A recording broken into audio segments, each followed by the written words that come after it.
She was already crying when I picked up. No hello. No build-up. Just the sound of her voice breaking on the other end of the line, and my name said the way mothers say it when they need something from you. I didn't speak right away. I let the silence hold, because after 6 years, I had learned that silence carries more weight than anything you say to fill it. She said, "I need to talk to you." I said, "I know, Mom." And I did know. I had known this call was coming. I just hadn't known when. But before I tell you what she said, before I tell you why she was crying and what I told her in return, I need to take you back 6 years. Because without that day, none of this makes sense. That day is where everything started. It was a Saturday in late September.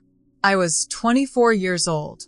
I had 3 bags packed, a tank of gas, and a feeling I couldn't quite name, something between numb and alert, like the moment before a car accident when you know it's coming but your hands haven't moved yet. My sister was 29.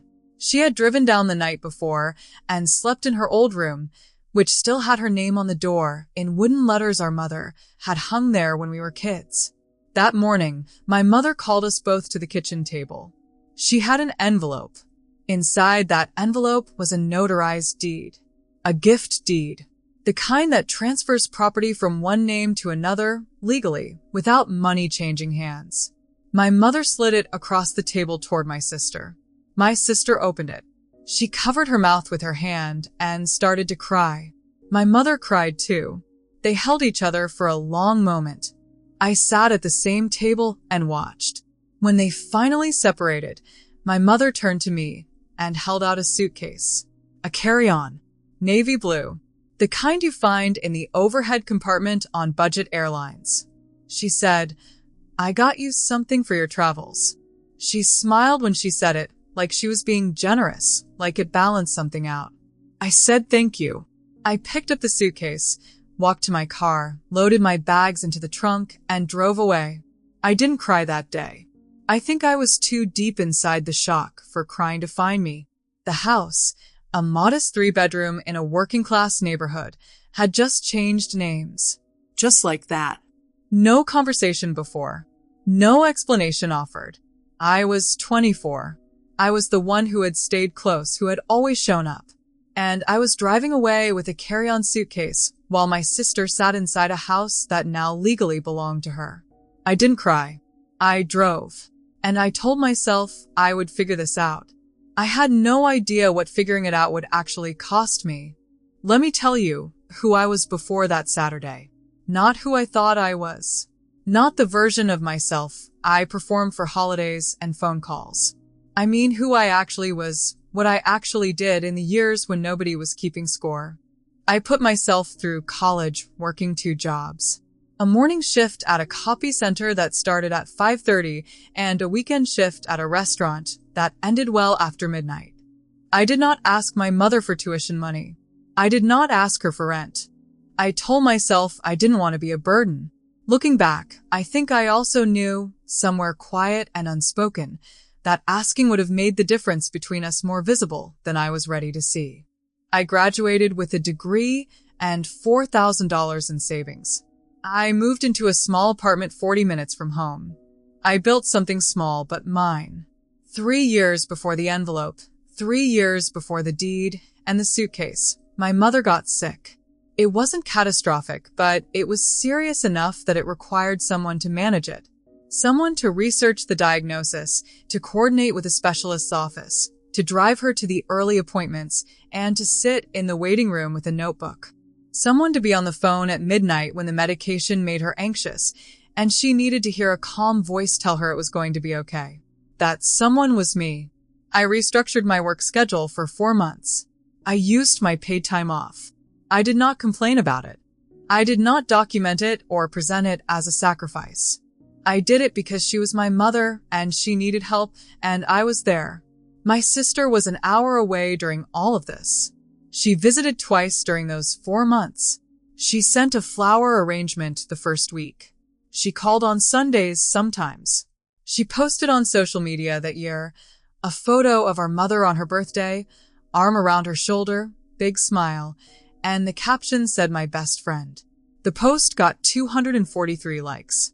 I am not telling you this to make my sister into a villain. I am telling you this because it is what happened and because the shape of it matters. I was the one who showed up, month after month, year after year, in the ways that don't photograph well and don't fit neatly into a caption. And because I never demanded recognition for any of it, because I was quiet about what I gave, I think my mother made a very human mistake. She looked at my silence, and she read it with ease.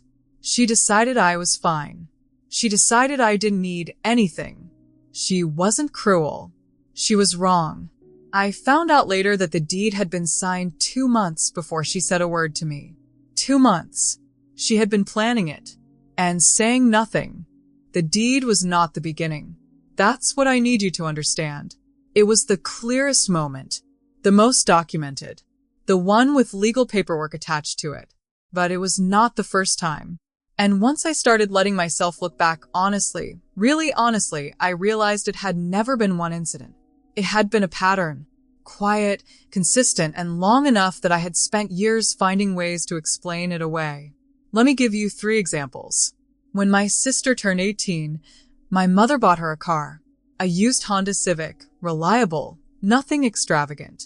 My mother sat her down, handed her the keys, and told her she wanted her to be safe on the road. It was a practical gift, a loving one. When I turned 18, I took the bus. For 4 years of college, I took the bus. In winter, with a backpack full of textbooks and a schedule built around departure times. I never asked about the car. I assumed there wasn't money for it. It was only years later, in a conversation about something else entirely, that I understood there had been money. There had just been a different decision about where it went. The second moment was a birthday dinner. Mine. My 22nd. My mother organized it, chose the restaurant, invited the family, and made the reservation herself. We sat down, ordered, and ate. And halfway through the meal, my aunt leaned over and asked my mother what she had planned for dessert, maybe a cake, something to mark the occasion. My mother laughed. She said she had completely forgotten to order one. Everyone laughed with her. Someone flagged the waiter. A slice of chocolate cake arrived with a single candle. My mother forgot my birthday at my own birthday dinner, and then she laughed about it. The third moment is the one that stays with me. When I graduated college, my mother gave me a card with $50 inside. I thanked her. I meant it. 2 months earlier, when my sister had completed a 6-month professional course, not a degree, a certificate program, my mother threw her a party. Catered. Decorations. A gift envelope I was never told the contents of, but that my sister later described as generous. My partner at the time was at my graduation. On the drive home, they were quiet for a while, and then they said carefully, "Did she forget you graduated too?" I told them it wasn't like that. I believed it when I said it, or I needed to believe it, because the alternative, that my mother saw both of us clearly and still kept making the same choice, was something I wasn't ready to hold. Researchers who study family favoritism say the harm isn't usually in any single moment. It accumulates. It lives in the gaps, in the absences where presence should have been.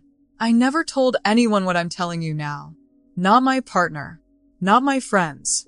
I thought if I worked hard enough, I could outrun the fact that I was the one she loved less. My sister moved in 3 weeks after the deed was signed. I know because she documented it. Every step. The moving truck, the first night, and the morning coffee on the front porch she now owned. Each post tagged our mother. Each caption is warmer than the last. New chapter. Legacy home. So grateful. The comments filled up with heart emojis and congratulations from people who had no idea how the chapter had actually been written. I watched it from my phone, sitting in my studio apartment, which was 470 square feet and cost me $1,100 a month. Market rate for the area. I had checked. I kept checking, the way you press a bruise to confirm it still hurts. She had no mortgage. I had rent, utilities, a student loan on its last legs, and a refrigerator that rattled when the compressor kicked on at night. The renovation started within the first month. She repainted the living room first, a warm terracotta that photographed beautifully. Then the bathroom fixtures. Then, by spring, the kitchen. New cabinet hardware, new backsplash, new tile on the floor. Before and after photos, side by side. Our mother was tagged in every one. I told myself it didn't bother me. I was mostly convincing. Then came the Sunday phone call. My mother called in the early afternoon, which she sometimes did, and I answered because I always answered. She was in good spirits. She talked about the weather, about a neighbor's dog, about nothing in particular. And then, naturally, easily, the way you mention something that simply makes you happy, she said, "Your sister picked the most beautiful tile for the kitchen. That soft cream color. It looks like it was always there." She said it with genuine joy. The uncomplicated kind. The kind that doesn't know it's doing anything wrong. I said, "That sounds nice." She did not ask how I was doing. The call lasted 4 minutes. I know because I looked at the screen after I hung up. That evening, my partner noticed I was quiet. They asked what was wrong. I said nothing, which was both true and completely untrue, and they looked at me for a moment in the way that means they already knew the answer and were deciding whether to push. They pushed. Gently, but they pushed. What followed was not a fight, exactly. It was the kind of conversation that happens when one person has been carrying something alone for too long, and the other person has finally run out of patience for watching them do it. They said the word unfair. I said the word complicated. We went back and forth between those two words for longer than either of us wanted to. They weren't wrong. I wasn't ready. That was the year I made a decision.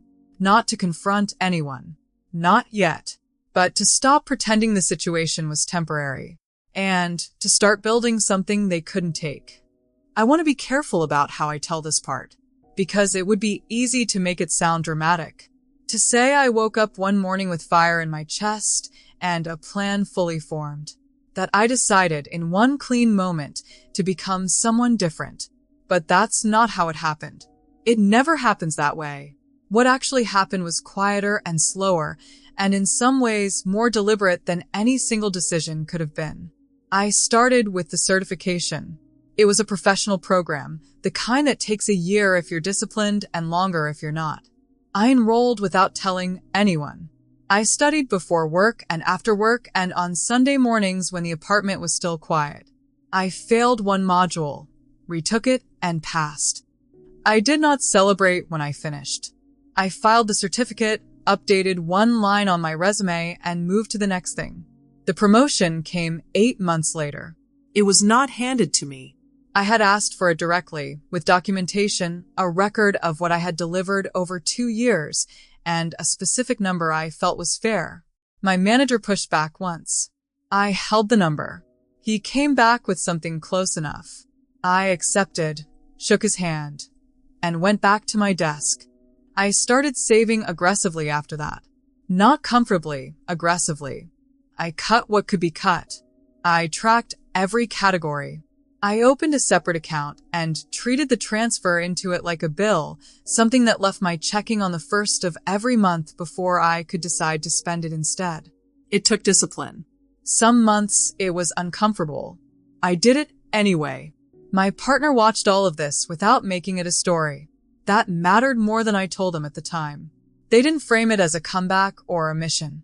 They just made dinner while I studied, asked reasonable questions when I needed to think out loud, and never once said I told you so about any of it. That kind of witness is rarer than people realize.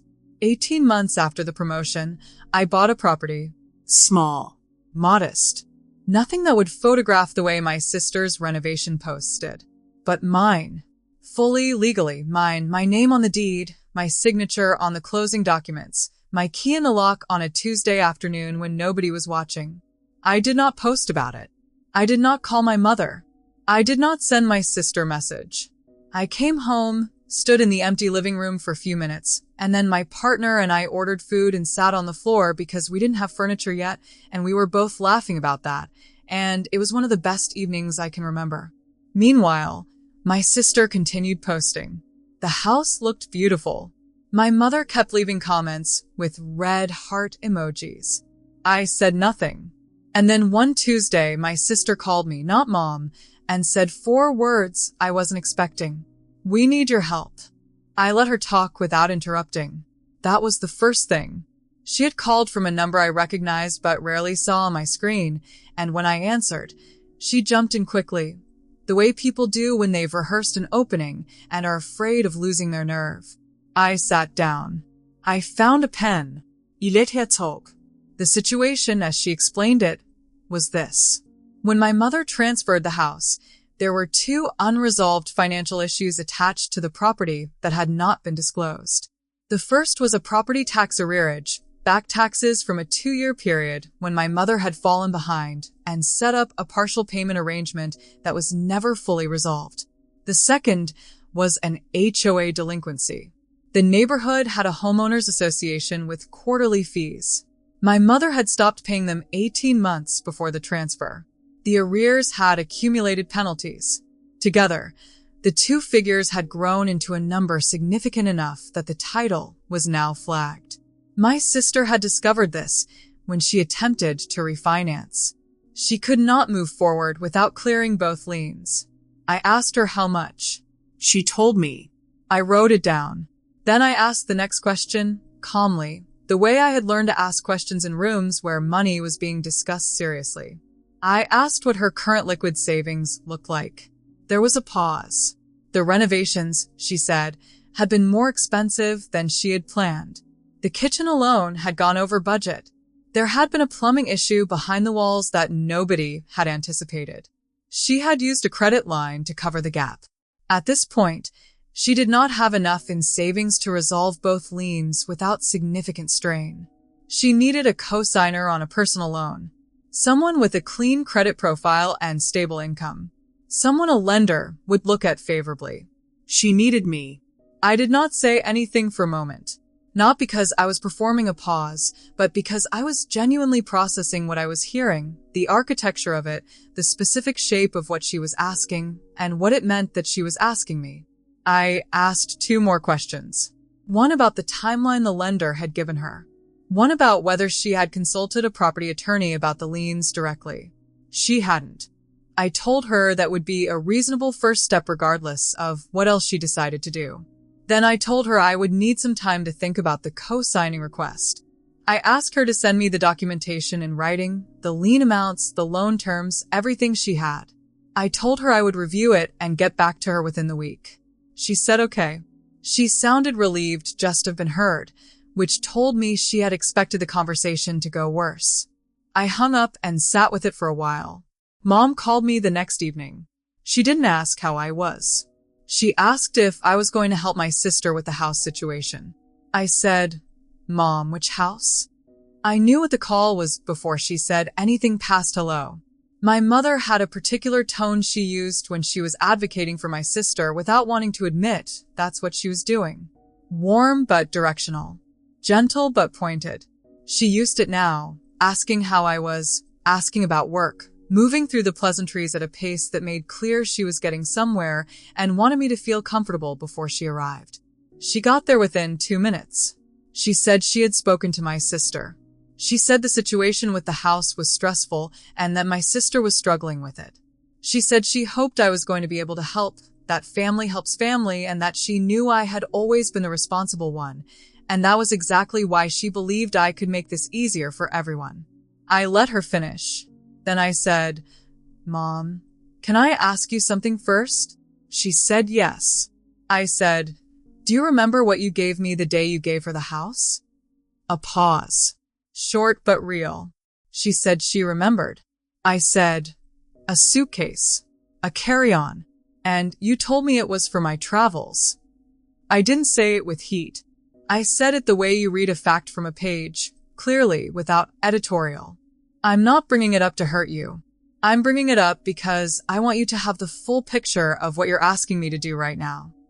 She said she thought I was fine, that I had always seemed fine, that I was capable and independent, and she had never worried about me the way she worried about my sister.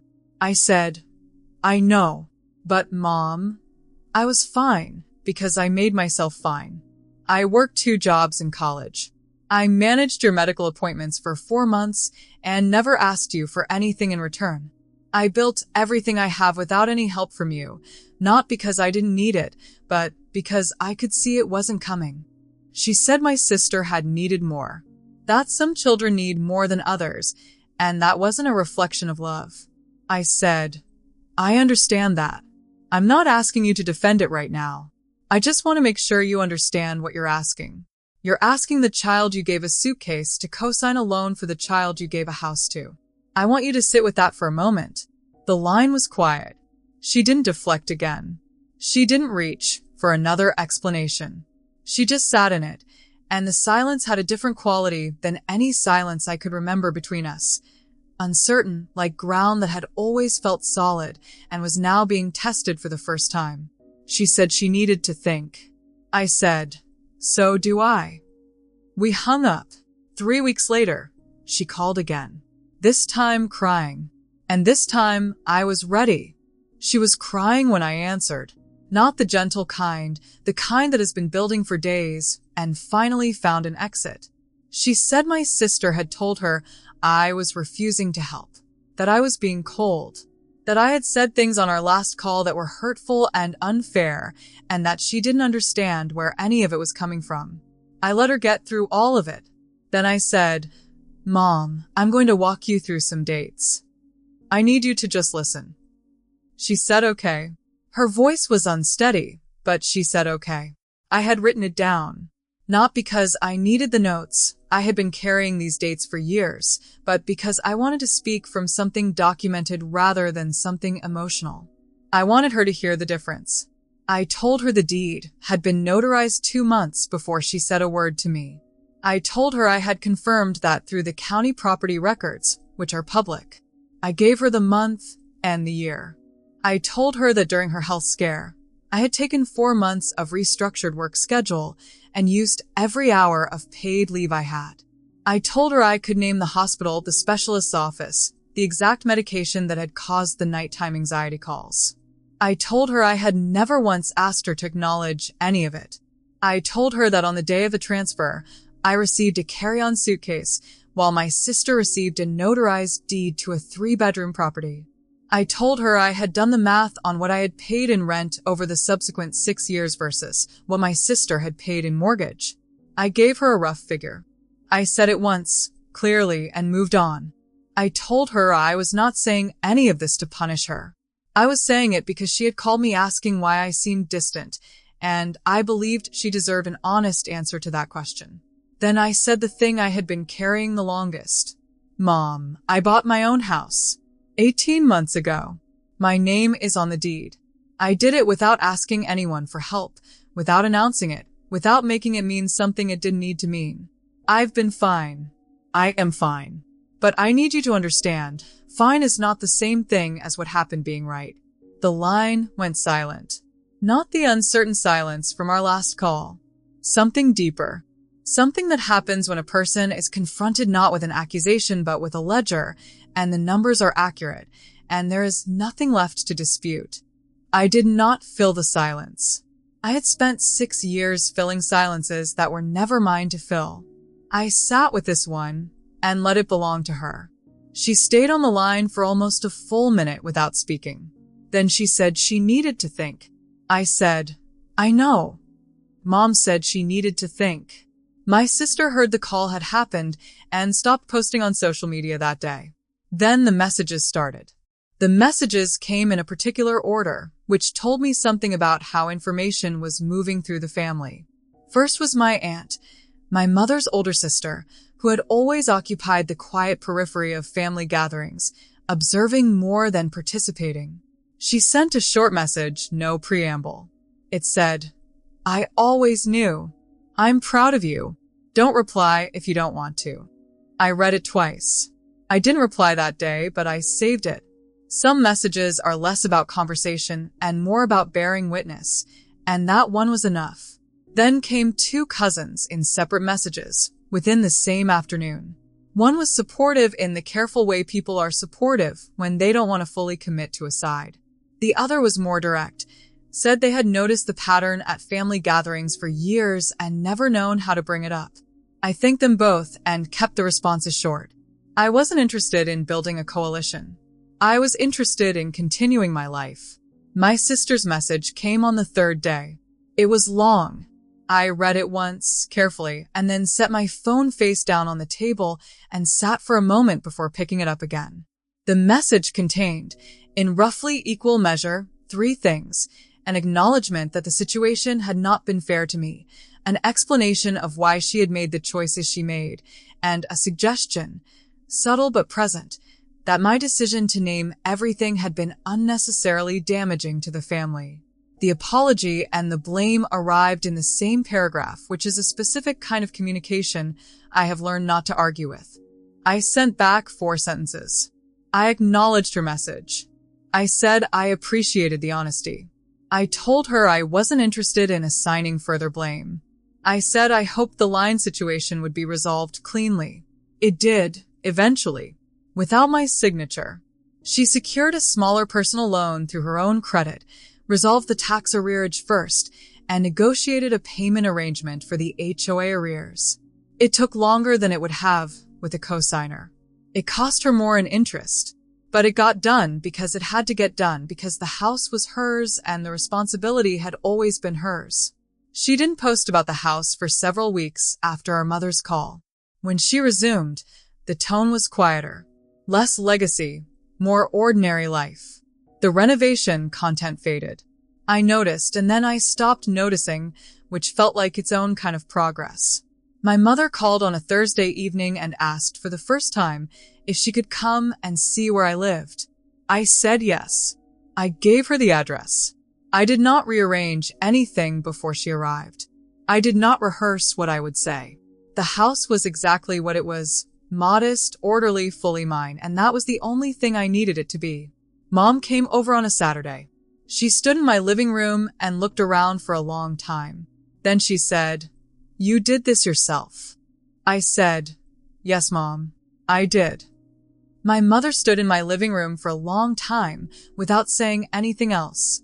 She looked at the bookshelves I had built with a kit from a hardware store on a Sunday afternoon. She looked at the kitchen, which was small but functional, with a window above the sink that let in the late morning light. She looked at the framed photo on the side table, me and my partner, somewhere unremarkable, both laughing at something neither of us can remember now. She took it in slowly, the way you look at something when you are trying to understand, not just what you are seeing, but what it means that you are only seeing it now. She didn't apologize that day. I want to be honest about that. She didn't arrive with a speech or a reckoning or a list of things she wished she had done differently. She arrived with a casserole dish covered in foil, and she set it on my counter, and she stood in my living room and looked around for a long time. But something was different. The quality of her attention was different. She asked questions she had never asked before, about my work, about the neighborhood, about how long the commute took, and whether I liked the people I worked with. Small questions. The kind that means, "I am trying to know you." I answered them, carefully at first, then more easily as the afternoon went on. It was not healed. I want to be clear about that too. One visit does not close what years have opened.